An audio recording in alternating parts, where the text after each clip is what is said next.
ವೀಕ್ಷಕರೇ ನಮಸ್ಕಾರ. ಈ ದಿನ .comನ ಮುಖಾಮುಖಿ ಚರ್ಚೆಗೆ ನಿಮಗೆಲ್ಲ ಸ್ವಾಗತ. ನಾನು ಮನೋಜ್ ಆರ್ ಕಂಬಳಿ. ಪಂಚರಾಜ್ಯಗಳ ಚುನಾವಣೆ ಫಲಿತಾಂಶ ಹೊರಬಿದ್ದು ಈಗಾಗಲೇ 4 ದಿನ ಆಗಿದೆ. ಆದರೆ ಬಹಳ ಕುತೂಹಲ ಕೆರಳಿಸಿದ ರಾಜ್ಯ ಯಾವುದು ಅಂದರೆ ತಮಿಳುನಾಡು.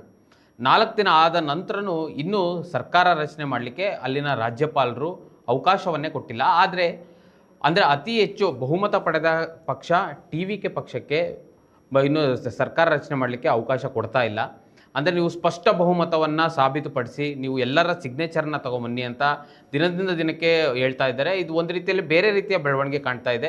ಇದ್ರ ಜೊತೆಗೆ ಇನ್ನೊಂದು ಚರ್ಚೆ ಕೂಡ ನಡೀತಾ ಇದೆ.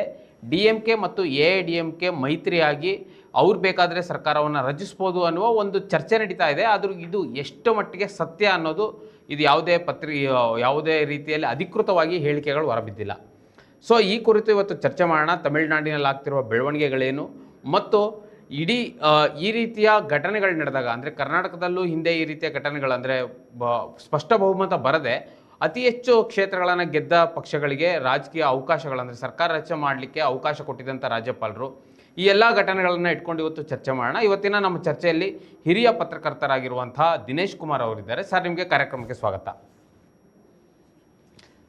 ಸರ್, ನೋಡ್ತಾ ಇದ್ದೀರಾ ದಿನದಿಂದ ದಿನಕ್ಕೆ ಒಂದು ಹೊಸ ರೀತಿಯ ಬೆಳವಣಿಗೆ. ಅದರಲ್ಲೂ ವಿಶೇಷವಾಗಿ ನಾವು ಇಷ್ಟು ದಿನ ಪಶ್ಚಿಮ ಬಂಗಾಳ ಅಂದ್ಕೊಂಡಿದ್ವಿ. ಪಶ್ಚಿಮ ಬಂಗಾಳದಲ್ಲಿ ಪಂಚರಾಜ್ಯ ಚುನಾವಣೆಯಲ್ಲಿ ಹೈ ವೋಲ್ಟೇಜ್ ಕ್ಷೇತ್ರ ಆಗಿತ್ತು. ಈಗ ತಮಿಳುನಾಡು ಹೈ ವೋಲ್ಟೇಜ್ಗಿಂತ ಈಗ ಸರ್ಕಾರ ರಚನೆ ಮಾಡಲಿದ್ದು ಒಂದು ಇಕ್ಕಟ್ಟಿನ ಪರಿಸ್ಥಿತಿಯಲ್ಲಿ ಸಿಕ್ಕಾಕೊಂಡಿದ್ದಾರೆ. ಸೊ ಇದ್ರ ಬಗ್ಗೆ ನೀವು ಫಸ್ಟ್ ಕಮೆಂಟ್ ಏನು ಮಾಡ್ತೀರಾ ಸರ್? ಮನೋಜ್ ನಮಸ್ಕಾರ. ಎಲ್ರಿಗೂ ನಮಸ್ಕಾರ. ಮೊಟ್ಟ ಮೊದಲನೇದಾಗಿ ಅಲ್ಲಿನ ರಾಜ್ಯಪಾಲರು ಏನಿದ್ದಾರೆ ಅವರು ಅಲ್ಲಿನ ಸಿಂಗಲ್ ಲಾರ್ಜೆಸ್ಟ್ ಪಾರ್ಟಿ ಏನಿದೆ ಅವ್ರಿಗೆ ಕರಿಬೇಕಾಗಿತ್ತು, ಅವ್ರಿಗೆ ಕರೀಲಿಲ್ಲ. ಅವರು ಅದು ಆ ಸಾಂವಿಧಾನಿಕ ಹೊಣೆಗಾರಿಕೆಯನ್ನ ರಾಜ್ಯಪಾಲರು ಅದನ್ನ ಒಂದ್ ರೀತಿಯಲ್ಲಿ ಅದನ್ನ ಮೂಲೆ ಗುಂಪು ಮಾಡಿದ್ದಾರೆ ಅಂತ ಹೇಳ್ಬೇಕಾಗುತ್ತೆ. ರಾಜ್ಯಪಾಲರು ಏನ್ ಹೇಳ್ತಿದ್ದಾರೆ ಅಂತಂದ್ರೆ ಅವ್ರಿಗೆ ಕ್ಲಿಯರ್ ನಂಬರ್ಸ್ ಬೇಕು, ಕ್ಲಿಯರ್ ನಂಬರ್ ಸಿಕ್ಕದ ನಂತರ ಕೊಡ್ತೀವಿ, ಎಲ್ಲಾದ್ರೂ ಸಿಗ್ನೇಚರ್ ತಗೊಳ್ಳಿ ಅನ್ನೋಂತ ಮಾತನ್ನ ಹೇಳ್ತಾ ಇದ್ದಾರೆ. ಹೌದು. ಆದ್ರೆ ಹಲವಾರು ತೀರ್ಪುಗಳನ್ನ ಗಮನಿಸಿದಂತ ಸಂದರ್ಭದಲ್ಲಿ ಅಂದ್ರೆ ಸುಪ್ರೀಂ ಕೋರ್ಟ್ ನ ಸಂವಿಧಾನ ಕೊಟ್ಟಂತ ತೀರ್ಪುಗಳನ್ನ ನೋಡಿದಂತ ಸಂದರ್ಭದಲ್ಲಿ ನಮಗ್ ಬಹಳ ಸ್ಪಷ್ಟವಾಗಿ ಅರ್ಥ ಆಗೋದೇನು ಅಂತಂದ್ರೆ ರಾಜಭವನ ಇದೆಯಲ್ಲ ಅಲ್ಲಿ ಅದು ಬಹುಮತವನ್ನ ಸಾಬೀತು ಮಾಡಿಸುವಂತ ಅಖಾಡ ಅಲ್ಲ, ಅದು ಜಾಗ ಅಲ್ಲ. ಯಾವುದೇ ರಾಜ್ಯದ ವಿಧಾನಸಭೆ ಆಗಿರ್ಬೋದು, ಅದು ಕೇಂದ್ರದ ಲೋಕಸಭೆ ಆಗಿರ್ಬೋದು, ಬಹುಮತ ಸಾಬೀತು ಮಾಡ್ಬೇಕಾಗಿರುವುದು ಆಯಾ ವಿಧಾನಸಭೆಗಳಲ್ಲಿ. ಇದು ಬಹಳ ಆದ್ರೆ ರಾಜ್ಯಪಾಲರು ಅವ್ರ ಮುಂದೆನೆ ಅದನ್ನ ಬಹುಮತವನ್ನ ತೋರಿಸಿ ಅಂತ ಹೇಳ್ತಾ ಇರೋದಿದೆಯಲ್ಲ, ಇದು ಒಂದು ರೀತಿ ಸಾಂವಿಧಾನಿಕ ಕರ್ತವ್ಯಗಳ ಲೋಪ ಅಂತ ಹೇಳ್ಬೇಕಾಗತ್ತೆ. ಮತ್ತೆ ಇದು ರಾಜಕೀಯ ಉದ್ದೇಶಕ್ಕೆ ಇದನ್ನ ಮಾಡ್ತಾ ಇದ್ದಾರೆ, ದುರುದ್ದೇಶದಿಂದ ಕೂಡಿದ್ದು ಅಂತ ಬಹಳ ಸ್ಪಷ್ಟವಾಗಿ ಕಾಣಿಸ್ತಾ ಇದೆ.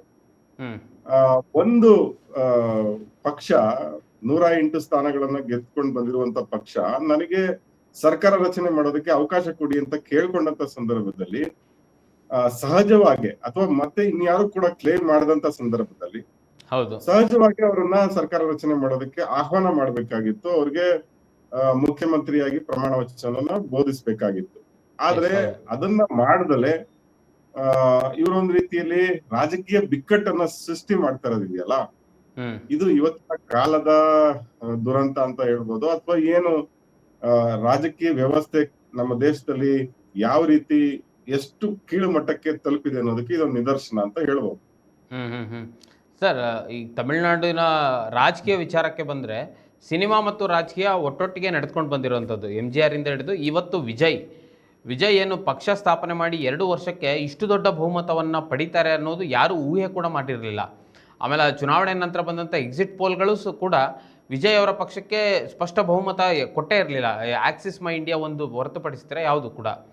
ಸೊ ವಿಜಯ್ ಇವತ್ತು ಸೃಷ್ಟಿಸ್ಕೊಂಡಿರುವ ಒಂದು ಭದ್ರ ಕೋಟೆ ಇರ್ಬೋದು, ಮತ್ತು ಇವತ್ತು 108 ಸ್ಥಾನಗಳನ್ನು ಎಲ್ಲ ಹೊಸ ಶಾಸಕರಾಗಿರ್ಬೋದು, ಮತ್ತು DMK AIDMKಯಿಂದ ವಲಸೆ ಬಂದ ನಾಯಕರಾಗಿರ್ಬೋದು, ಅದರಲ್ಲೂ ವಿಶೇಷವು ಹೊಸ ಶಾಸಕರು ಎಲ್ಲ ಅವ್ರ ಜೊತೆ ಕೆಲಸ ಮಾಡ್ತಿದ್ದವರು, ಅವ್ರ ಫ್ಯಾನ್ಸ್ ಕ್ಲಬ್ಬಲ್ಲಿದ್ದವರು, ಇವ್ರನ್ನೇ ಇಟ್ಕೊಂಡು ಒಂದು ಭದ್ರ ಕೋಟೆ ಇಡೀ ತಮಿಳುನಾಡು ರಾಜಕೀಯದಲ್ಲಿ ಸೃಷ್ಟಿ ಮಾಡಿರೋದಿದೆಯಲ್ಲ.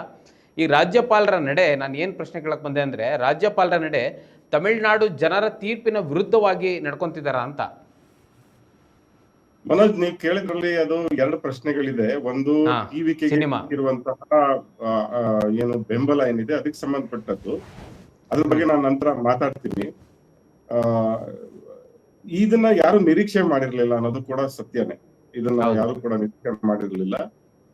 ನೀವು ಹೇಳಿದಂತೆ ಆಕ್ಸಿಸ್ ಇಂಡಿಯಾದ ಬಿಟ್ರೆ ಬೇರೆ ಯಾವ ಚುನಾವಣೋತ್ತರ ಸಮೀಕ್ಷೆಗಳು ಕೂಡ ಅಲ್ಲಿ ವಿಜಯ್ ಅವರ ಪಕ್ಷ ಅಧಿಕಾರಕ್ಕೆ ಬರ್ಬೋದು ಅಥವಾ ಸಿಂಗಲ್ ಲಾರ್ಜೆಸ್ಟ್ ಪಾರ್ಟಿ ಆಗ್ಬೋದು ಅನ್ನೋದನ್ನ ಯಾರು ಕೂಡ ಊಹೆಯನ್ನು ಕೂಡ ಮಾಡಿರ್ಲಿಲ್ಲ. ಹ್ಮ್ ಇದು ತಮಿಳುನಾಡಿನ ರಾಜಕಾರಣ ನೀವು ಹೇಳಿದಂತೆ ಮೊದಲಿಂದ ಕೂಡ ಅಲ್ಲಿನ ಜನ ಬಹಳ ಭಿನ್ನವಾಗಿ ಯೋಚನೆ ಮಾಡುವಂತದ್ದು ನಾವು ನೋಡಿದ್ದೀವಿ. ಹೌದು. ಅದು MGR ಆಗಿರ್ಬೋದು, ಕರುಣಾನಿಧಿ ಆಗಿರ್ಬೋದು, ಜಯಲಲಿತಾ ಆಗಿರ್ಬೋದು. ಅಲ್ಲಿ ಹೊಸ ನಾಯಕ ಬಂದಾಗ ಒಂದು ಹೊಸ ಚೈತನ್ಯನ ಹಿಡ್ಕೊಂಡು ಬಂದಂತ ಸಂದರ್ಭದಲ್ಲಿ ಅಲ್ಲಿನ ಜನ ಸಪೋರ್ಟ್ ಮಾಡಿರೋದನ್ನ ನೋಡಿದೀವಿ. ವಿಜಯ್ ಅವರ ಇದು ಏನೋ ನೀವು ಒಂದು ಭದ್ರಕೋಟೆ ಮಾಡ್ಕೊಂಡಿದ್ದಾರೆ ಅನ್ನುವಂತ ನಿಮ್ಮ ಮಾತನ್ನ ನಾನು ಪೂರ್ತಿಯಾಗಿ ಒಪ್ಕೊಳಕ್ ಸಾಧ್ಯ ಇಲ್ಲ. ಯಾಕೆಂದ್ರೆ ಈ ಬೆಂಬಲ ಈ ಚುನಾವಣೆಗೆ ಮಾತ್ರ ಸೀಮಿತ ಆಗಿರುತ್ತೋ ಅಥವಾ ಮುಂದೆ ಕೂಡ ಅಲ್ಲಿನ ಜನ ವಿಜಯ್ ಕೈ ಹಿಡಿತಾರ ಗೊತ್ತಿಲ್ಲ. ಎರಡನೇದು ಏನಂತಂದ್ರೆ ಅಲ್ಲಿನ AIADMK ಮತ್ತು DMK ಸಂಪೂರ್ಣ ನಾಶ ಏನಾಗಿಲ್ಲ ಅಥವಾ ಸಂಪೂರ್ಣ ಅವರ ಹಳ್ಳ ಕಚ್ಚಿಲ್ಲ. ಅಂದ್ರೆ ಅವರು ಕೂಡ ಮತ್ತೆ ಎದ್ದು ಬರುವಂತ ಸಾಧ್ಯತೆಗಳು ಇದ್ದೇ ಇರ್ತದೆ. ಆದ್ರೆ ವಿಜಯ್ಗೆ ಬಂದಂತ ಬೆಂಬಲಕ್ಕೆ ಹಲವಾರು ರೀತಿಯ ಕಾರಣಗಳನ್ನ ವಿಶ್ಲೇಷಣೆಗಳನ್ನ ನಾವು ನೋಡ್ತಾ ಇದ್ದೀವಿ. ಮೊದಲನೇದಾಗಿ ಅಲ್ಲಿದ್ದಂತ ಒಂದು ಆಡಳಿತ ವಿರೋಧಿ ಅಲೆ ಏನಿತ್ತು, ಆ ಆಡಳಿತ ವಿರೋಧಿ ಅಲೆಯನ್ನ ಸಾಧಾರಣವಾಗಿ ನಾವು ನೋಡೋದಾದ್ರೆ ಬಹಳ ಸ್ಟ್ರಾಂಗ್ ಆದ ಅಪೋಸಿಷನ್ ಪಾರ್ಟಿಯವರು ಅದನ್ನ ಎನ್ಕರೇಜ್ ಮಾಡೋದನ್ನ ನಾವು ನೋಡಿದೀವಿ. ಅಂದ್ರೆ ಉದಾಹರಣೆಗೆ ಕಳೆದ ವಿಧಾನಸಭೆ ಚುನಾವಣೆ ಸಂದರ್ಭದಲ್ಲಿ ನಾವು ಕರ್ನಾಟಕದಲ್ಲಿ ನೋಡಿದ್ವಿ, ಭಾರತೀಯ ಜನತಾ ಪಕ್ಷದ ಆಡಳಿತದ ವಿರುದ್ಧ ಒಂದು ಆಡಳಿತ ವಿರೋಧಿ ಅಲೆ ಇತ್ತು. ಅದರ ಅವಕಾಶವನ್ನ ಕಾಂಗ್ರೆಸ್ ಬಳಕೆ ಮಾಡ್ಕೊಂತು. ಆದ್ರೆ ಇಲ್ಲಿ DMK ಪಾರ್ಟಿಯ ವಿರುದ್ಧ ಇದ್ದಂತ ಒಂದು ಆಡಳಿತ ವಿರೋಧಿ ಅಲೆ ಏನಿತ್ತು ಅದನ್ನ ಬಳಕೆ ಮಾಡ್ಕೊಳ್ಳೋಕೆ ಆ ಶಕ್ತಿ AIADMK ಕೈಲಿ ಇರ್ಲಿಲ್ಲ. ಯಾಕಂದ್ರೆ ಅಲ್ಲಿ ಜಯಲಲಿತಾ ಇಲ್ಲ ಅನ್ನೋ ಕಾರಣಕ್ಕಾಗಿ, ಮತ್ತೆ ಆ ಪಕ್ಷದ ಆಂತರಿಕ ಕಿತ್ತಾಟಗಳು ಮತ್ತೆ ಆ ಎಲ್ಲ ಕಾರಣಗಳಿಗಾಗಿ AIADMK ಒಂದ್ ರೀತಿಯಲ್ಲಿ ಅಲ್ಲಿ ಶಕ್ತಿಹೀನವಾಗಿದ್ರಿಂದ ಅದನ್ನ ಬಳಕೆ ಮಾಡೋದಕ್ಕೆ ಸೋಲ್ತು. ಈ ಸಂದರ್ಭವನ್ನ ಬಳಸ್ಕೊಂಡು ವಿಜಯ್ ಅಲ್ಲಿಗೆ ಎಂಟ್ರಿ ಕೊಡ್ತಾರೆ. ಅವರು 2 ವರ್ಷದಿಂದ ಕೆಲಸ ಮಾಡ್ತಾರೆ. ಮತ್ತೆ ಅವರ ಸಿನಿಮಾಗಳ ಅಭಿಮಾನಿಗಳನ್ನೇ ಇಟ್ಕೊಂಡು ಅವರನ್ನೇ ಪಾರ್ಟಿ ವರ್ಕರ್ಸ್ ಆಗಿ ಕನ್ವರ್ಟ್ ಮಾಡಿ ಯಾರು ಊಹಿಸದ ಅಂತ ಒಂದು ಫಲಿತಾಂಶವನ್ನು ಅಲ್ಲಿ ಕೊಟ್ಟಿದ್ದಾರೆ. ಅದ್ರ ಮುಂದೆ ಕೇವಲ ಒಂದು ಎಲೆಕ್ಷನ್ ಅನ್ನ ಸಿನಿಮಾ ಡೈಲಾಗ್ ಹೊಡ್ಕೊಂಡು ಎಲೆಕ್ಷನ್ ಗೆದ್ದು ಬಿಟ್ರೆ ಸಾಕಾಗಲ್ಲ. ಗವರ್ನೆನ್ಸ್ ಅಂತ ಒಂದು ಪದ ಇದೆ, ಅದು ಬಹಳ ಮುಖ್ಯ ಇರುವಂತದ್ದು. ಅಂದ್ರೆ ನೀನು ಆಡಳಿತ ಹೇಗ್ ಕೊಡ್ತೀಯ ಅನ್ನೋದು ಕೂಡ ಮುಖ್ಯ ಆಗುತ್ತೆ. ಈಗ ವಿಜಯ್ ಅವರು ಕೊಟ್ಟಿರುವಂತ ಸಿಕ್ಕಾಬಟ್ಟೆ ಆಶ್ವಾಸನೆಗಳನ್ನೆಲ್ಲ ನೋಡಿದ್ರೆ ಅದನ್ನೆಲ್ಲ ಈಡೇರಿಸೋದಕ್ಕೆ ಅವ್ರಿಗೆ ಆರ್ಥಿಕ ಶಕ್ತಿ ಎಲ್ಲಿಂದ ಬರುತ್ತೆ, ಅದನ್ನ ಹೇಗ್ ಹೊಂದಿಸ್ತಾರೆ ಸಂಪನ್ಮೂಲಗಳನ್ನ. ಮನೋಜ್, ನಿಮಗೆ ಗೊತ್ತಿರೋ ಹಾಗೆ ಇವತ್ತಿನ ಕಾಲಘಟ್ಟದಲ್ಲಿ ಎಲ್ಲ ಆರ್ಥಿಕ ಸಂಪನ್ಮೂಲಗಳನ್ನ ತನ್ನ ಕಡೆಗೆ ಸೆಳ್ಕೊಳ್ಳೋದಕ್ಕೆ ಕೇಂದ್ರ ಸರ್ಕಾರ ಏನ್ ಮಾಡ್ಬೇಕು ಆ ತರದ ವ್ಯವಸ್ಥೆಗಳನ್ನ ಬಹಳ ಅಚ್ಚುಕಟ್ಟಾಗಿ ಮಾಡಿದೆ. ನೀವು GST ಆಗಿರ್ಬೋದು, ಸರ್ಚಾರ್ಜ್. ಹೌದು. ಈಗ ರಾಜ್ಯ ಸರ್ಕಾರಗಳಿಗೆ ಹೊಸದಾಗಿ ತೆರಿಗೆ ಹಾಕಿ ಅದರಿಂದ ಲಾಭವನ್ನ ಅಥವಾ ಅದರಿಂದ ಆದಾಯವನ್ನ ಪಡ್ಕೊಳ್ಳುವಂತ ಅವಕಾಶಗಳು ತುಂಬಾ ಕಡಿಮೆ ಆಗಿರುವಂತ ಸನ್ನಿವೇಶದಲ್ಲಿ ಮತ್ತು ಹೊಸದಾಗಿ ಏನಾದ್ರು ಒಂದು ರಾಜ್ಯ ಮಾಡ್ಬೇಕು ಅಂತಂದ್ರೆ ಮತ್ತೆ ಕೇಂದ್ರ ಸರ್ಕಾರದ ಮುಂದೆ ಕೈ ಚಾಚಬೇಕಾದಂತ ಸಂದರ್ಭ ಇರುವ ಈ ಕಾಲದಲ್ಲಿ ವಿಜಯ್ ಅವರು ತಮ್ಮ ಏನು ಆಶ್ವಾಸನೆಗಳು ಕೊಟ್ಟಿದ್ದಾರೆ ಅದಕ್ಕೆ ತಕ್ಕನಾಗಿ ಅವರು ಎಲ್ಲಿಂದ ಫಂಡ್ಸ್ ಗಳನ್ನ ಹೊಂದಿಸ್ತಾರೆ ಅನ್ನುವಂತ ಪ್ರಶ್ನೆ ಮೊದಲನೇದು ಅಲ್ಲಿಂದ ಶುರುವಾಗುತ್ತೆ. ಗವರ್ನೆನ್ಸ್ ಆಡಳಿತವನ್ನ ನಡೆಸೋದು ಅಷ್ಟು ಸುಲಭ ಇಲ್ಲ. ಸಿನಿಮಾ ಮಾಡೋದು ಬಹಳ ಒಂದು ಸ್ಕ್ರಿಪ್ಟ್ ಇರುತ್ತೆ, ಅದಕ್ಕೆ ಬಹಳ ಚೆನ್ನಾಗಿ ಆಕ್ಟ್ ಮಾಡಿದ್ರೆ ಸಾಕು. ಆದ್ರೆ ಆಡಳಿತ ಅನ್ನೋದು ಒಂದು ಸಿನಿಮಾ ಸ್ಕ್ರಿಪ್ಟ್ ಅಷ್ಟು ಸುಲಭ ಅಲ್ಲ. ಹೀಗಾಗಿ ವಿಜಯ್ ಮುಂದೆ ಕೂಡ ತುಂಬಾ ದೊಡ್ಡ ಸವಾಲಿದೆ. ನಾನು ಇದನ್ನ ಬಹಳ ನಕಾರಾತ್ಮಕವಾಗಿ ಹೇಳ್ತಾ ಇದೀನಿ ಅಂತ ಕೂಡ ಯಾರು ಅನ್ಕೋಬೇಕಾಗಿಲ್ಲ. ವಿಜಯ್ ಕೂಡ ಕಲಿಬಹುದು, ಬಹಳ ಒಳ್ಳೆ ಪ್ರಬುದ್ಧ ನಾಯಕರಾಗಿ ಬೆಳಿಬಹುದು, ಅದು ಕೂಡ ಅವಕಾಶ ಇದ್ದೇ ಇದೆ. ಎರಡೂ ಅವಕಾಶ ಅವ್ರ ಮುಂದೆನೆ ಇದ್ದೇ ಇದೆ. ಆದ್ರೆ ಅವರ ಮುಂದಿನ ಹಾದಿ ತುಂಬಾ ಕಠಿಣವಾಗಿದೆ ಅನ್ನೋದಂತೂ ಬಹಳ ಸ್ಪಷ್ಟ. ಆಮೇಲೆ ವಿಶೇಷವಾಗಿ ನೀವು ಸಂಬಂಧಪಟ್ಟಂತ ಏನ್ ಪ್ರಶ್ನೆ ಕೇಳ್ತಿದ್ರ, ಇದು ಕೂಡ ಅವರು ಊಹೆ ಮಾಡ್ಲಾರ್ದಂತ ಒಂದು ಸಮಸ್ಯೆನ ಅವ್ರು ಎದುರಿಸ್ತಾ ಇದ್ದಾರೆ ವಿಜಯ್ ಅವರು. ಈಗ ನೋಡಿ, ನಾವು 108 ಜನನು ಕೂಡ ರಾಜೀನಾಮೆ ಕೊಡ್ತೀವಿ ಅಂತ ಕೂಡ ಅವರು ಪಾರ್ಟಿ ಅವ್ರು ಹೇಳಿದಂದು ನಾವು ಕೇಳಿದ್ವಿ. ಸೊ ಈ ಕ್ರೈಸಿಸ್ ಅನ್ನ ಕೂಡ ಹ್ಯಾಂಡಲ್ ಮಾಡೋದು ಕೂಡ ಮುಖ್ಯ ಆಗುತ್ತೆ. ಹ್ಮ್ ಈಗ ಆ, ನೋಡಿ, ಟಿವಿಕೆಗೆ ಕಾಂಗ್ರೆಸ್ನವರು ಬೆಂಬಲ ಕೊಡ್ತಿದ್ದಾರೆ. ಆಮೇಲೆ ಸಿಪಿಐ ಮತ್ತು ಸಿಪಿಎಂ ನವರು ಎರಡೆರಡು ಸ್ಥಾನಗಳು ಗೆದ್ದಿದ್ದಾರೆ, ಅವರು ಕೂಡ ಬೆಂಬಲ ಕೊಡ್ತಿದ್ದಾರೆ. ಮತ್ತೆ PMK ಪಕ್ಷದವರು ಅವ್ರದ್ದು ಒಂದು ಎಷ್ಟು ಅವರು ಕೂಡ ಗೆದ್ದಿದ್ದಾರೆ, ಹೌದೌದು 4 ಸ್ಥಾನಗಳು ಗೆದ್ದಿದ್ದಾರೆ. ಇದೆಲ್ಲ ಹೊಂದಿಸ್ಕೊಂಡ್ರೆ ಅವ್ರಿಗೆ ಸರಳ ಬಹುಮತ ಅಂತೂ ಸಿಗ್ಬಹುದು. ಆದ್ರೆ ಈ ಅಲಯನ್ಸ್ ಏನಿದೆ, ಈ ಹೊಸ ಅಲಯನ್ಸ್ ಜೊತೆಗೆ ನೀವ್ ಹೇಗೆ ಅಧಿಕಾರ ಮಾಡ್ತೀರ ಅನ್ನೋದು ಕೂಡ ಮುಖ್ಯ ಆಗುತ್ತೆ. ಅವ್ರನ್ನ ಹೇಗೆ ಸ್ಯಾಟಿಸ್ಫೈ ಮಾಡ್ತೀರ ಅನ್ನೋದು ಕೂಡ ಮುಖ್ಯ ಆಗುತ್ತೆ. ಅವ್ರು ಯಾರು ಕೂಡ ಸಂತರಲ್ಲ, ಯಾರು ಸನ್ಯಾಸಿಗಳಲ್ಲ, ಅವರು ಕೂಡ ರಾಜಕೀಯ ಆಕಾಂಕ್ಷೆಗಳು ಇರ್ತವೆ ಕೂಡ. ಅವ್ರನ್ನ ಹೇಗೆ ನೀವು ಮ್ಯಾನೇಜ್ ಮಾಡ್ತೀರಾ ಅನ್ನೋದು ಕೂಡ ಮುಖ್ಯ ಆಗುತ್ತೆ. 108 ಸ್ಥಾನನ ವಿಜಯ್ ಗೆದ್ದಿರ್ಬೋದು, ಅದರಲ್ಲಿ 1 ಸ್ಥಾನವನ್ನ ಅವ್ರು ಈಗಾಗಲೇ ಕಳ್ಕೊಂತಾರೆ. ಯಾಕೆಂದ್ರೆ ವಿಜಯ್ ಎರಡು ಕಡೆ ಸ್ಪರ್ಧೆ ಮಾಡಿದ್ರು, ಸ್ಪರ್ಧೆ ಮಾಡಿದ್ರಿಂದ ಒಂದ್ರಲ್ಲಿ ಮಾತ್ರ ಅವ್ರು ಉಳ್ಕೊಳಕ್ ಸಾಧ್ಯ ಇರೋದು.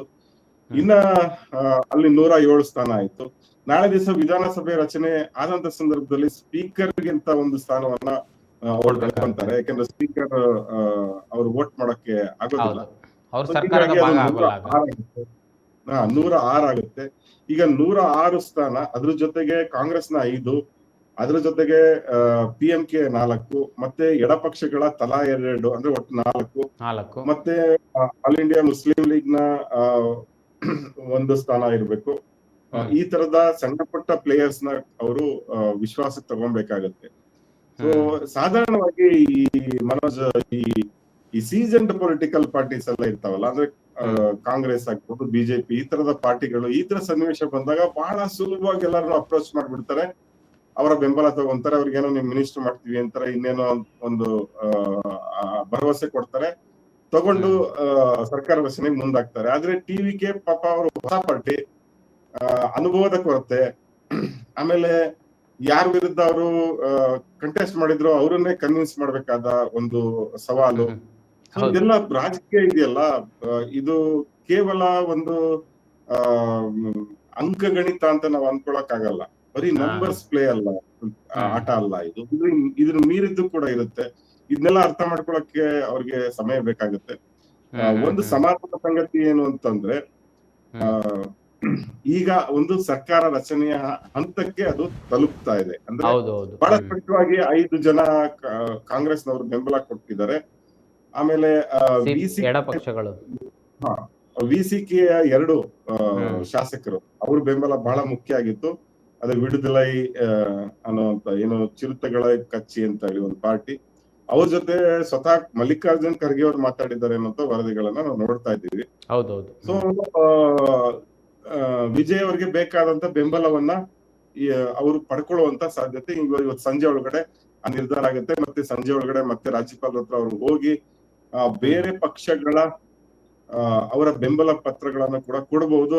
ಆಗ ರಾಜ್ಯಪಾಲರು ಅನಿವಾರ್ಯವಾಗಿ ಇವರಿಗೆ ಸರ್ಕಾರ ರಚನೆಗೆ ಆಹ್ವಾನ ಕೊಡಬೇಕಾಗತ್ತೆ. ಸರ್ ಈಗ ಹೇಳಿ ಸರ್, ಈಗ ರಾಜ್ಯಪಾಲರ ವಿಚಾರಕ್ಕೆ ಅದೇ ನೀವು ಅದನ್ನೇ ಮಾತಾಡ್ತಾ ಬಂದ್ರಿ, ಹೇಳಿದ್ರಿ. ಆಬ್ವಿಯಸ್ಲಿ ಈಗ ಸ್ಪಷ್ಟ ಬಹುಮತವನ್ನು ತೋರಿಸಿದ್ರೆ ರಾಜ್ಯಪಾಲರು ಕೊಡಲೇಬೇಕಾಗತ್ತೆ.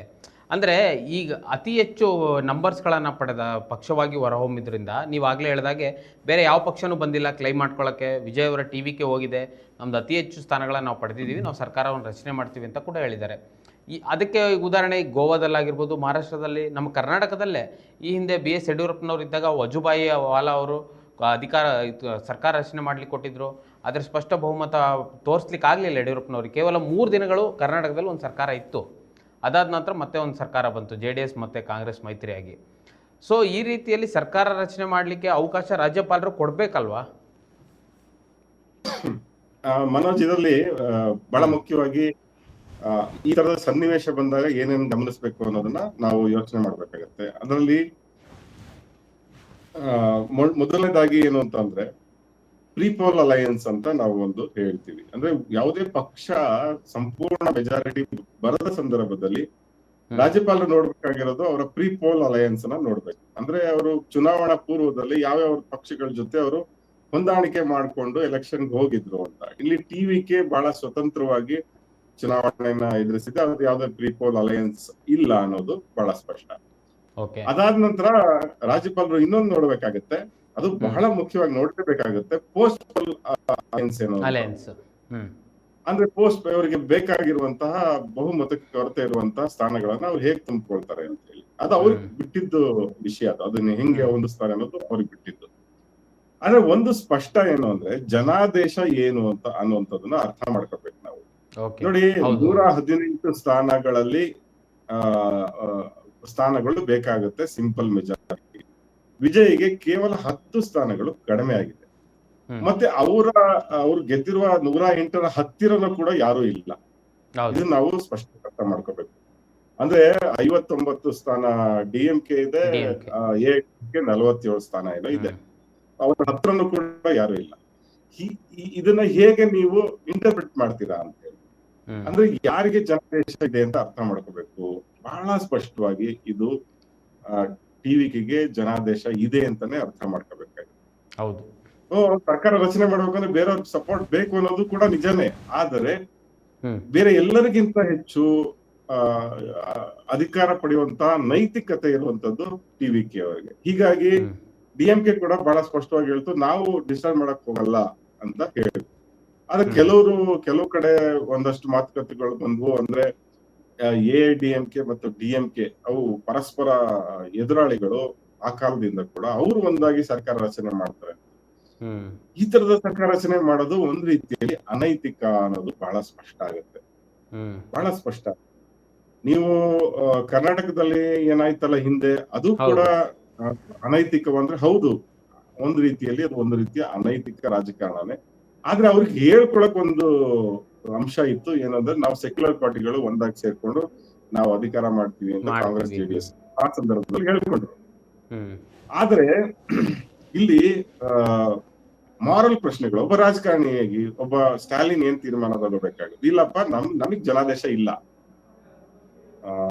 ಈಗ ಒಂದು ಕ್ಷಣಕ್ಕೆ ನಾವು ಟಿಎಂಕೆಗೆ ಜನಾದೇಶ ಸಿಕ್ಕಿದೆಯೇ ಇಲ್ವೋ ಅನ್ನೋದನ್ನ ಮರೆತು ಬಿಟ್ಟು ನಾವು ಬೇರೆ ಪಾರ್ಟಿಗಳಿಗೆ ಇದೆಯಾ ಅಂತ ಯೋಚನೆ ಮಾಡೋಣ. ಈಗ ಡಿಎಂಕೆಗೆ ಏನಾದ್ರು ಅಲ್ಲೇನಾದ್ರು ಬೆಂಬಲ ಮಾಡಿದಾರ, ನೀವು ಅಧಿಕಾರ ಮಾಡಿ ಅಂತ? ಸಾಧ್ಯನೇ ಇಲ್ಲ. 57 ಸ್ಥಾನ ಅವ್ರು ಗೆದ್ದಿರೋದು. ಎಐಡಿಎಂಕೆ ಏನಾದ್ರು ಕೊಟ್ಟಿದಾರಾ, ಮ್ಯಾಂಡೇಟ್ ಕೊಟ್ಟಿದಾರಾ, ಅಥವಾ ಎನ್ಡಿಎ ಒಕ್ಕೂಟಕ್ಕೆ ಏನಾದ್ರು ಕೊಟ್ಟಿದಾರಾ? ಖಂಡಿತ ಇಲ್ಲ. ಅಂದ ಮೇಲೆ ಬಹಳ ಸ್ಪಷ್ಟವಾಗಿ ನಾವು ಅರ್ಥ ಮಾಡ್ಕೋಬೇಕು. ತಮಿಳುನಾಡಿನ ಜನತೆಯ ಅಪೇಕ್ಷೆ ಏನಿದೆ ಅಂದ್ರೆ ಅದು ವಿಜಯ್ ಅವರ ಪಕ್ಷ ಅಧಿಕಾರಕ್ಕೆ ಬರ್ಬೇಕು ಅಂತ ಹೇಳಿ. ಅದನ್ನ ತಡೆಯುವಂತದ್ದು ಇದೆಯಲ್ಲ, ಅದು ಯಾವ ಮಾರ್ಗದಲ್ಲಿ ನೀವು ತಡೆಯಕ್ ಹೋದ್ರೆ ಅದು ಸರಿಯಾದ ಕ್ರಮ ಅಲ್ಲ. ಕಾನೂನು ಕೂಡ ಅದನ್ನೇ ಹೇಳುತ್ತೆ. ಯಾಕಂದ್ರೆ ಸಿಂಗಲ್ ಲಾರ್ಜೆಸ್ಟ್ ಪಾರ್ಟಿ ಅವ್ರಿಗೆ ಒಂದು ಅವಕಾಶ ಕೊಡ್ಬೇಕಾಗತ್ತೆ. ಯಾಕಂದ್ರೆ ಸರ್ಕಾರ ಚುನಾವಣೆಗಳು ನಡೆಸೋದೇ ಸರ್ಕಾರ ರಚನೆ ಮಾಡೋದಕ್ಕಾಗ ಅಲ್ವಾ?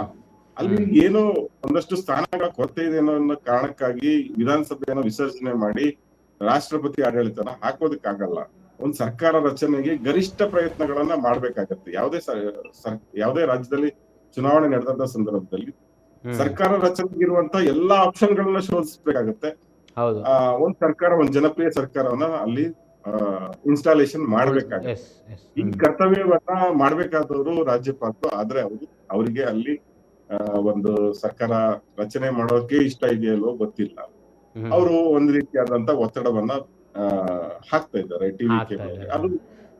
ಅದು ಕೂಡ ಹೊಸ ಪಕ್ಷ, ಅವರು ಕೂಡ ಒದ್ದಾಡ್ತಾ ಇದ್ದಾರೆ. ಆದ್ರೆ ಕೊನೆಗೂ ಕೂಡ ಈಗ ಬರ್ತಾ ಇರುವ ವರದಿಗಳನ್ನ ಗಮನಿಸಿದ್ರೆ ಅವ್ರಿಗೆ ಸುಮಾರು 118ಕ್ಕೂ ಹೆಚ್ಚು 118 ಸ್ಥಾನ ಬೇಕು. 120ಕ್ಕೂ ಹೆಚ್ಚು ಸ್ಥಾನಗಳ ಬಹುಮತ ಸಿಗುವಂತ ಸಾಧ್ಯತೆ ಕಾಣಿಸ್ತಾ ಇದೆ. ಒಂದ್ ರೀತಿಯಾದ ಆಶಾದಾಯಕವಾದ ಬೆಳವಣಿಗೆ. ಅದು ಯಾರೇ ಆಗಿರ್ಲಿ, ಅಲ್ಲಿ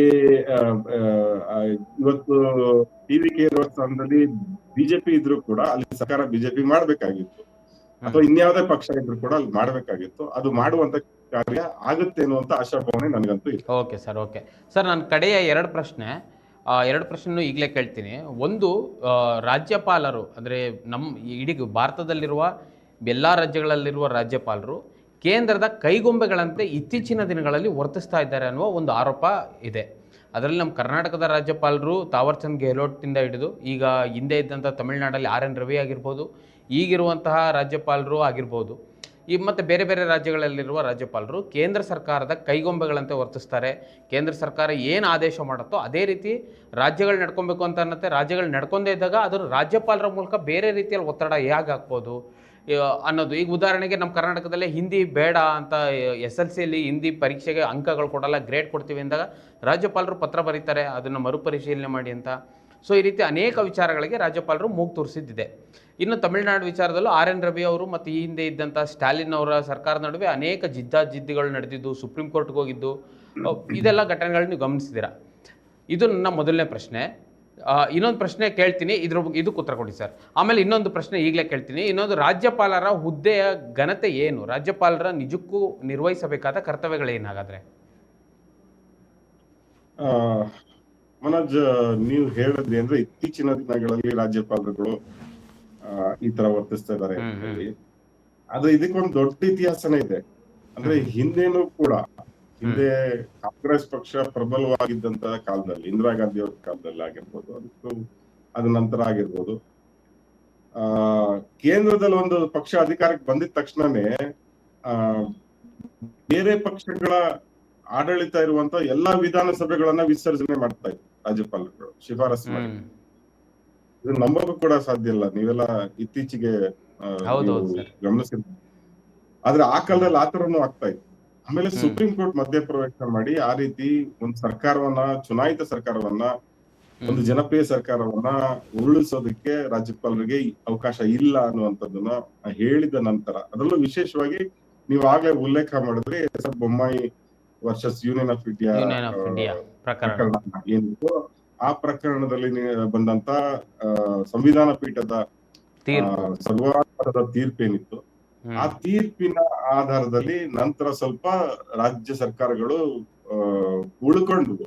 ಅಂದ್ರೆ ಹಿಂದೆ ಅಷ್ಟು ಸುಲಭವಾಗಿ ಯಾವ್ದೋ ಒಂದ್ ದಂಗೆಯನ್ನು ಎಬ್ಸೋದು, ಒಂದ್ ಗಲಾಟೆಯನ್ನು ಎಬ್ಸೋದು, ಒಂದಷ್ಟು ಗೋಲಿಬಾರು, ಒಂದಷ್ಟು ಹೆಣ ಬಿದ್ದಿದ ತಕ್ಷಣ ಆ ಸರ್ಕಾರವನ್ನ ಉರುಳಿಸುವಂತ ಪ್ರಕ್ರಿಯೆ ನಮ್ಮ ದೇಶದಲ್ಲಿ. ಆದ್ರೆ ನಂತರದಲ್ಲಿ ನ್ಯಾಯಾಲಯಗಳು ಒಂದು ರೀತಿಯಲ್ಲಿ ಪ್ರೊಆಕ್ಟಿವ್ ಆಗಿ ಕೆಲಸ ಮಾಡಿದ್ರಿಂದಾಗಿ ಅದೆಲ್ಲ ಕಡಿಮೆ ಆಗಿದೆ. ಆದ್ರೆ ಭಾರತೀಯ ಜನತಾ ಪಕ್ಷ ಆಡಳಿತಕ್ಕೆ ಬಂದ ನಂತರ ಅವರು ಬೇರೆನೇ ಆದಂತ ಮಾರ್ಗಗಳನ್ನ ಅನುಸರಿಸ್ತಾರೆ. ಅಂದ್ರೆ ರಾಜ್ಯಪಾಲರನ್ನ ಒಂದು ಟೂಲ್ ಆಗಿ ಬಳಸ್ಕೊಂಡು ಅವರು ದೈನಂದಿನ ಆಡಳಿತದಲ್ಲಿ ಹಸ್ತಕ್ಷೇಪ ಮಾಡೋದಕ್ಕೆ ಪ್ರಯತ್ನವನ್ನು ಕೂಡ ಮಾಡ್ತಾರೆ. ಅಂದ್ರೆ ಉದಾಹರಣೆಗೆ ಒಂದು ಸರ್ಕಾರ ಅಂದ್ರೆ, ಒಂದು ಯಾವ್ದೋ ಒಂದು ರಾಜ್ಯ ಸರ್ಕಾರ ಅಂದ್ರೆ ಅಲ್ಲಿನ ಸ್ಥಳೀಯ ಕಾಯ್ದೆಗಳನ್ನ ರೂಪಿಸ್ಕೊಳ್ಳುವಂತ, ಒಂದು ಕಾನೂನುಗಳನ್ನು ರೂಪಿಸ್ಕೊಳ್ಳುವಂತ ಅವಕಾಶ ಅವ್ರಿಗಿರುತ್ತೆ. ಅದು ಅವರ ಹಕ್ಕು, ಆ ಸರ್ಕಾರದ ಹಕ್ಕು ಕೂಡ. ಅದಕ್ಕೋಸ್ಕರ ನಾವು ಅವರನ್ನ ಆಯ್ಕೆ ಮಾಡಿ ಕಳ್ಸಿರ್ತೀವಿ. ಒಂದು ರಾಜ್ಯ ಸರ್ಕಾರನ ಯಾಕೆ ಆಯ್ಕೆ ಮಾಡ್ತೀವಿ ಅಂದ್ರೆ ಕಾನೂನುಗಳನ್ನ ಮಾಡಿ ಅಂತ ಹೇಳಿರ್ತೀವಿ ಅಲ್ವಾ. ಆದ್ರೆ ಈ ತರ ಕಾನೂನುಗಳನ್ನ ರೂಪಿಸುವಂತ ಸಂದರ್ಭದಲ್ಲಿ ತಮಗೆ ಇಷ್ಟವಿಲ್ಲದ ಕಾನೂನುಗಳು ಕಂಡು ಬಂದಾಗ, ಅಥವಾ ಅಲ್ಲಿ ಆಡಳಿತದಲ್ಲಿರುವ ಪಕ್ಷ ತಮ್ಮ ವಿರೋಧಿ ಆಗಿದ್ದಾಗ, ಅದು ಎಷ್ಟೇ ಒಳ್ಳೆ ಕಾಯ್ದೆ ಆಗಿರ್ಲಿ ಅದಕ್ಕೆ ಸೈನ್ ಮಾಡದೆ ಆ ಕಡತವನ್ನ ತನ್ನಲ್ಲೇ ಇಟ್ಕೊಳ್ಳುವಂತ ಪ್ರಕ್ರಿಯೆಯನ್ನ ನಾವು ನೋಡಿದ್ವಿ. ಅದು ನೀವು ಆಗ್ಲೇ ಉಲ್ಲೇಖ ಮಾಡಿದ ಹಾಗೆ ರವಿ ಅಂತ ಗವರ್ನರ್ ಅದನ್ನ ಮಾಡ್ತಾ ಇದ್ರು. ಸೊ ಹಾಗಾಗಿ ಏನಾಗುತ್ತೆ, ಅದರಿಂದ ಯಾವ್ದೋ ಒಂದು ಕಾನೂನನ್ನ ಮಾಡಿರ್ತಾರೆ. ಸರ್ಕಾರ ನಡಿಬೇಕು ಅಂದ್ರೆ ಕಾನೂನುಗಳನ್ನ ರೂಪಿಸಲೇಬೇಕು, ಇಲ್ಲಾದ್ರೆ ಸಾಧ್ಯನೇ ಇಲ್ಲ. ಸರ್ಕಾರ ರನ್ ಆಗಕ್ ಸಾಧ್ಯನೇ ಇಲ್ಲ, ಹೊಸ ಯೋಜನೆಗಳನ್ನ ಜಾರಿ ಮಾಡಕ್ ಸಾಧ್ಯನೇ ಇಲ್ಲ. ಅಂತ ಸಂದರ್ಭದಲ್ಲಿ ಸರ್ಕಾರದ ಪ್ರಗತಿಗೆ ಅಡ್ಡಿ ಮಾಡುವಂತ ಕೆಲಸವನ್ನ ಈ ರಾಜ್ಯಪಾಲರುಗಳು ಮಾಡೋದಕ್ಕೆ ಶುರು ಮಾಡಿದ್ದಾರೆ. ಅವರು ಭಾರತೀಯ ಜನತಾ ಪಕ್ಷದ ಆಡಳಿತ ಇರುವಂತ ರಾಜ್ಯಗಳಲ್ಲಿ ಅಲ್ಲಿನ ರಾಜ್ಯಪಾಲರು ಯಾವುದೇ ಫೈಲ್ ಅನ್ನ ವಾಪಸ್ ಕಳಿಸೋದಿಲ್ಲ. ಆದ್ರೆ ಎಲ್ಲಿ ಅವರ ವಿರೋಧಿ ಪಕ್ಷಗಳಿರ್ತಾವೋ ಅಲ್ಲಿ ಮಾತ್ರ ಫೈಲ್ಗಳನ್ನ ವಾಪಸ್ ಕಳಿಸ್ತಾರೆ. ಸೊ ಇದನ್ನ ಪದೇ ಪದೇ ಮಾಡುವ ಮೂಲಕ ಆಡಳಿತ ಯಂತ್ರವನ್ನ ಅದು ಮುಂದಕ್ಕೆ ಹೋಗೋದಕ್ಕೆ ಬಿಡೋದಿಲ್ಲ. ಇದು ಬಹಳ ಮುಖ್ಯವಾಗಿ ನಾವು ಗಮನಿಸ್ತಾ ಇದ್ದೀವಿ. ಅದಲ್ದಲೆ ರಾಜ್ಯಪಾಲರು, ನೀವು ಕೇಳಿದ್ರೆ ಆಗ್ಲೇ ರಾಜ್ಯಪಾಲರ ಹುದ್ದೆ ಏನು, ನಾನು ಹೇಳೋದಾದ್ರೆ ಅದೊಂದು ಅಲಂಕಾರಿಕ ಹುದ್ದೆ ಅಷ್ಟೇನೆ. ಅದು ಅಂದ್ರೆ ಒಂದು ರಾಜ್ಯ ಸರ್ಕಾರದ ಮುಖ್ಯಸ್ಥರು ಯಾರು ಅಂದ್ರೆ ರಾಜ್ಯಪಾಲರು, ಅವರು ಪದನಿಮಿತ್ತ ಮುಖ್ಯಸ್ಥರು ಅಷ್ಟೇನೆ. ಅವರು ಈ ಸರ್ಕಾರವನ್ನು ನಡೆಸೋರು ಅವರಲ್ಲ, ಅವ್ರು ಆಗಿರ್ಬಾರ್ದು. ಯಾಕಾಗಿರ್ಬಾರ್ದು ಅಂದ್ರೆ ಅವರು ಜನರಿಂದ ಆಯ್ಕೆಯಾದಂತ ಪ್ರತಿನಿಧಿ ಅಲ್ಲ. ನಮ್ಮಲ್ಲಿ ಯಾರೊಬ್ರು ರಾಜ್ಯಪಾಲರು ಇದ್ದಾರೆ ಅಂದ್ರೆ ಅವ್ರನ್ನ ನಾವು ಆಯ್ಕೆ ಮಾಡಿ ಕಳ್ಸಿರೋದಲ್ಲ. ನಾವು ಆಯ್ಕೆ ಮಾಡಿ ಕಳ್ಸಿರೋದು ಯಾರು? ಸಿದ್ದರಾಮಯ್ಯ ಅವ್ರನ್ನ. ಅವ್ರಿಗೆ ನೀವು ಕಾನೂನನ್ನ ಮಾಡಿ ಅಂತ ಕಳ್ಸಿರ್ತೀವಿ, ಆಡಳಿತ ಮಾಡಿ ಒಳ್ಳೆ ಗವರ್ನೆನ್ಸ್ ಕೊಡಿ ಅಂತ ನಾವನ್ನ ಕಳ್ಸಿರ್ತೀವಿ. ತಾವರ್ ಚಂದ್ ಗೆಹ್ಲೋಟ್ ಅವ್ರನ್ನ ನಾವು ಕಳ್ಸಿರಲ್ಲ, ಅಥವಾ ಹಿಂದಿನ ವಜುಭಾಯಿ ವಾಲಾ ಅವ್ರನ್ನ ನಾವು ಕಳ್ಸಿದ್ದಲ್ಲ. ಅವ್ರ ಕೆಲ್ಸ ಏನು ಅಂತಂದ್ರೆ ಎಲ್ಲವೂ ಸರಿಯಾಗಿದೆಯಾ ಅಂತ ಒಂದು ಚೆಕ್ ಮಾಡ್ಕೊಂಡು ಒಂದು ಪದ ನಿಮಿತ್ತ ಅಂತ ನಾವ್ ಹೇಳ್ಬೋದು. ಒಂದು ಗೌರವಾಧ್ಯಕ್ಷ ಸ್ಥಾನ ಅಂತ ನಾವ್ ಹೇಳ್ತೀವಲ್ಲ ಈ ಸಂಘಟನೆಗಳಲ್ಲಿ ಅಥವಾ ಇದರಲ್ಲಿ, ಆ ತರ ಅವ್ರ ಕೆಲಸ ಅಷ್ಟೇ. ಅದಕ್ಕೆ ಡಿಬೇಟ್ಗಳಿದೆ. ಈ ರಾಜ್ಯಪಾಲರ ಹುದ್ದೆ ಬೇಕಾ ಅನ್ನುವಂತ ಡಿಬೇಟ್ ಕೂಡ ಇದೆ. ಅವ್ರು ಕೇವಲ ಯಾವ್ದೋ ಒಂದು ಮುಖ್ಯಮಂತ್ರಿಗೆ ಅಥವಾ ಮಂತ್ರಿಗಳಿಗೆ ಪ್ರಮಾಣ ವಚನ ಸ್ವೀಕಾರ ಮಾಡೋದಕ್ಕೆ ಬೋಧಿಸೋದಕ್ಕೆ ಮಾತ್ರ ಸೀಮಿತನ. ಅದು ಆ ಕೆಲಸವನ್ನ ಹೈಕೋರ್ಟ್ ಜಸ್ಟಿಸ್, ಚೀಫ್ ಜಸ್ಟಿಸ್ ಕೆಲ ಮಾಡಿಸ್ಬೋದಲ್ಲ, ಇವ್ರು ಯಾಕೆ ಬೇಕು ಅನ್ನೋಂತ ಡಿಬೇಟ್ ಕೂಡ ಇದೆ. ಆಮೇಲೆ ಈ ರಾಜ್ಯಪಾಲ, ಈ ರಾಜಭವನ, ಈ ಲೋಕಭವನ ಇವೆಲ್ಲ ಏನು ಒಂದ್ ರೀತಿಯಲ್ಲಿ ಈ ರಾಜಶಾಹಿ ವ್ಯವಸ್ಥೆಯ ಪಳೆಯುಳಿಕೆಯ ಹಾಗೆ ಕಾಣ್ತವೆ. ನೀವು ಹೋಗಿದ್ದೀರಾ ಅನ್ಸುತ್ತೆ ರಾಜಭವನಕ್ಕೆ, ನಿಮ್ಗೆ ಗೊತ್ತಾಗತ್ತೆ. ಅದು ಒಂದ್ ರೀತಿಯಲ್ಲಿ ಆಧುನಿಕ ಅರಮನೆ ಇದ್ದಂತೆ. ಒಬ್ಬ ರಾಜನಿಗೆ ಹಿಂದೆ ಇದ್ದಂತ ಎಲ್ಲಾ ತರದ ಸೌಕರ್ಯಗಳನ್ನ ಒದಗಿಸುವಂತ ಇದು ಒಂದು ವ್ಯವಸ್ಥೆ. ಒಂದು ರಾಜಶಾಹಿ ವ್ಯವಸ್ಥೆಯ ಪಳೆಯುಳಿಕೆ ಅಷ್ಟೇನೆ. ಅದು ಬೇಕಾ, ಈ ಅಲಂಕಾರಿಕ ಹುದ್ದೆ ಬೇಕಾ ಅನ್ನುವಂತ ಪ್ರಶ್ನೆ ಕೂಡ ಇದೆ. ಅದು ಮುಂದೆ ಡಿಬೇಟ್, ಅದು ಮುಂದಕ್ಕೆ ಹೋಗುತ್ತೆ.